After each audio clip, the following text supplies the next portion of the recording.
اعوذ باللہ من الشیطان الرجیم بسم اللہ الرحمن الرحیم السلام علیکم ورحمۃ اللہ وبرکاتہ۔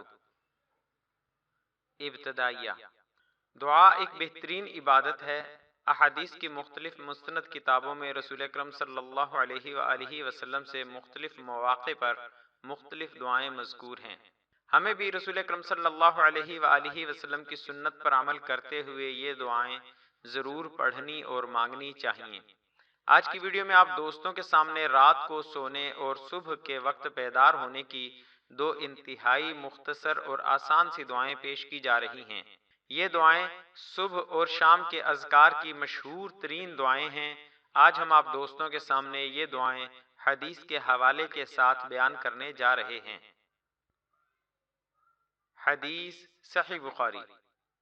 سوتے اور جاگتے وقت کی دعائیں۔ حضرت حذیفہ رضی اللہ عنہ نے بیان کیا کہ نبی کریم صلی اللہ علیہ وآلہ وسلم جب رات میں بستر پر لیٹتے تو اپنا ہاتھ اپنے رخسار کے نیچے رکھتے اور یہ کہتے: اللہم بسمک اموت و احیا، اے اللہ تیرا ہی نام لے کر مرتا ہوں یعنی سوتا ہوں، اور تیرا ہی نام لے کر جیتا ہوں یعنی سو کر اٹھتا ہوں۔